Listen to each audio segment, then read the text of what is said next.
Okay, so let's talk about the photoelectric effect. As the name implies, well, photo means light and electricity. And so the photoelectric effect is when you shine light onto certain metals, the metals produce electricity. This was discovered in 1887 by Heinrich Hertz. And part of it was reasonably predicted by classical physics, and most of it was not. And it was pretty confusing, and in fact it remained confusing. It got more confusing when J.J. Thomson discovered the electron in 1897. You would think that discovering what electricity actually is would make an electrical effect less confusing, but it was the other way around. It made it even more confusing. So this is Hertz's experimental setup. What you have is a glass tube where all the air has been sucked out of it. There's a metal plate on one side that you shine light onto.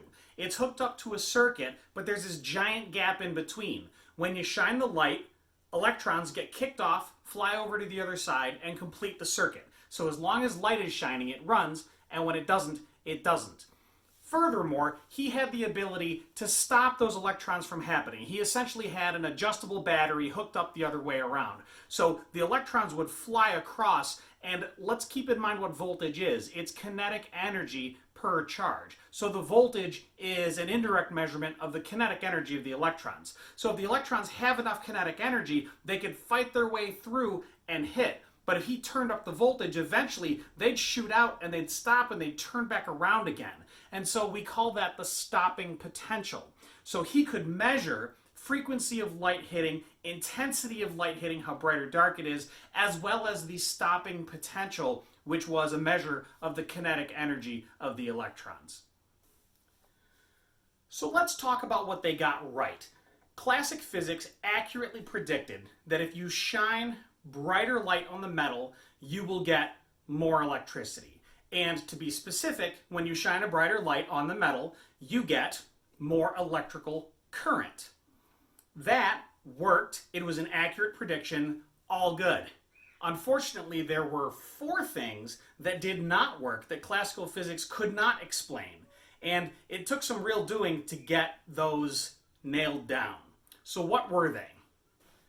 The first thing is that certain colors of light worked and other colors didn't. Specifically, as you Roy G. Biv up the rainbow, red might not work, orange doesn't work, but then yellow does, or maybe yellow doesn't, but green does, blue does, but the rest of them don't. In fact, for a lot of metals, it's ultraviolet light that works rather than anything we can see. But you have to go up the electromagnetic spectrum to get light that actually works. Extremely bright red light could have no effect, but very dim blue light would still have some effect, and that was very strange.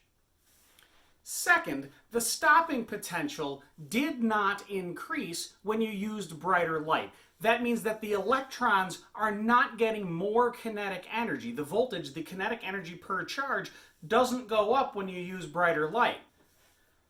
Third, what did cause the voltage to go up, the kinetic energy per charge to go up? The color. Bluer light made a greater stopping potential, and there was no explanation for that either. And finally, it happened instantaneously, even with really dim light, if it happened at all. So you find a frequency of light that works, and you shine dim light on it, and the expectation is, okay, so you've got these electrons that are jiggling around on the surface of the metal, and if you give them energy, then they're going to jiggle harder and harder and harder and harder, and eventually some of them will start to escape, right? And that should happen faster if you use brighter light, and it should happen slower if you use dimmer light. But that's not what happened. It either happened instantaneously or not at all. None of these things could be explained with classical physics. And it took 18 years. It took from 1887 to 1905 and a man named Albert Einstein to actually figure this one out. And it's the paper for which he won the Nobel Prize. So how did he do it? Einstein based his explanation on the work of Max Planck. Planck's E equals hf was the key to break open the idea of the photoelectric effect. Planck said, I'm going to make energy chunky because that's what I have to do to get the math to work. Einstein said, do you know why you have to do that? Because light is chunky. Light comes in little packets, little bundles that Einstein called quanta. Any fundamental packet of something, a quantum just means amount in Latin. So a quanta is just a single quantum. And for light, Einstein called that the photon. He said light is not acting as a wave, it's acting as a particle, which, what? Right? Waves, particles, they're different things, right? Light diffracts, light interferes. That's proof that it's a wave, right? Einstein said, well, sometimes. I have a stupid analogy for you. Imagine you've got a floor that is completely covered in Velcro, and on that floor you have a bunch of soccer balls that are also covered in the other type of Velcro. So all the soccer balls are stuck to the floor. Now, imagine you come over and you give a soccer ball a kick. If you don't kick it hard enough, you won't even break the Velcro bond and the ball won't go anywhere, right? Okay, well, if you kick it hard enough, then the ball will fly away with some kinetic energy, right? How much energy is it going to have? It's going to have the energy of the kick minus however much work was necessary to separate it from the Velcro. Yes? That should make good sense. All right, so let's talk light and electrons. The key that Einstein figured out is that light as a particle, individual photons hit individual electrons on the surface of the metal and cause them to kick away. It's a one-to-one thing. So when you shine dim light, that's like having only a few people coming in and giving balls a kick. Bright light means a whole lot of people coming in to kick those soccer balls. And so brighter light means more photons. But bluer light means higher energy photons. This is Planck's E equals hf. Blue light has a higher frequency. So that's a bigger kick. So super dim light, one photon coming in and hitting, if it's blue or ultraviolet or whatever, it can have enough energy to kick the electron off. And so you can get an effect.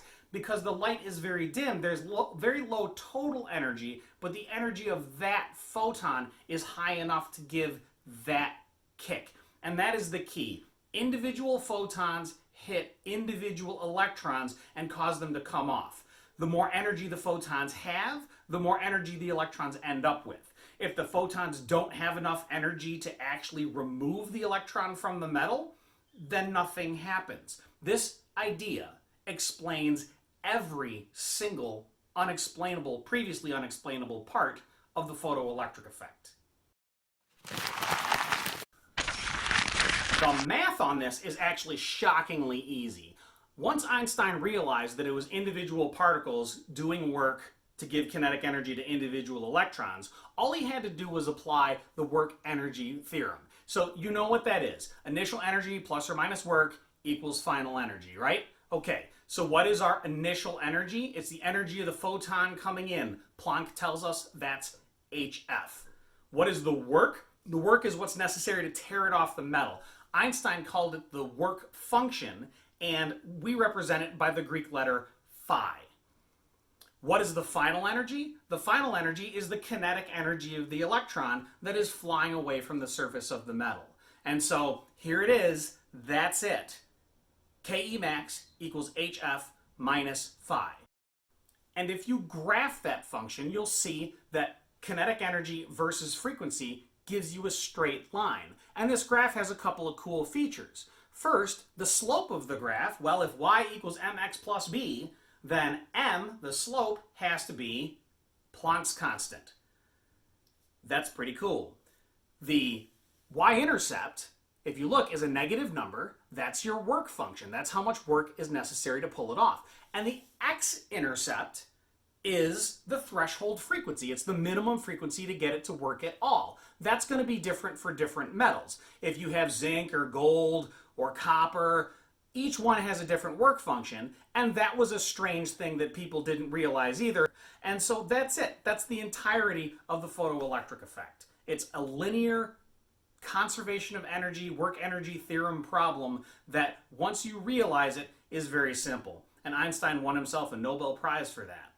I think it's almost hard to overstate the impact that the photoelectric effect has had both on science and on society. In science, this idea of particle-wave duality is mind-blowing, and it opened the door to a lot of interesting and strange things that we're going to talk about next. But it also created a whole ton of technology that we previously didn't have, like photovoltaic cells for power generation, like photodiodes are the things that automatically turn lights on and off when it gets dark or dim. We use the photoelectric effect in CDs and DVDs. It's everywhere. We use it in light curtains for anything from industrial safety to a garage door. So if you break the beam, the laser that's going through doesn't make it to the other side, doesn't cause current to flow, and then you can automatically shut off a garage door or turn off a factory floor or something like that. The photoelectric effect is everywhere in modern technology. And back to that particle-wave duality for just a second. If light particles are kicking electrons and causing them to fly away, that means that they're transferring momentum? Can a massless particle transfer momentum? Isn't momentum just mass times velocity, so no mass means no momentum? Well, we're going to jump ahead to the Compton effect in the next video. And the Compton effect happened in 1927, significantly later. We're going to talk about the Compton effect and something called de Broglie wavelengths, and then after that, we'll back up and we'll talk about the Bohr model of the atom and how all of this stuff ties together.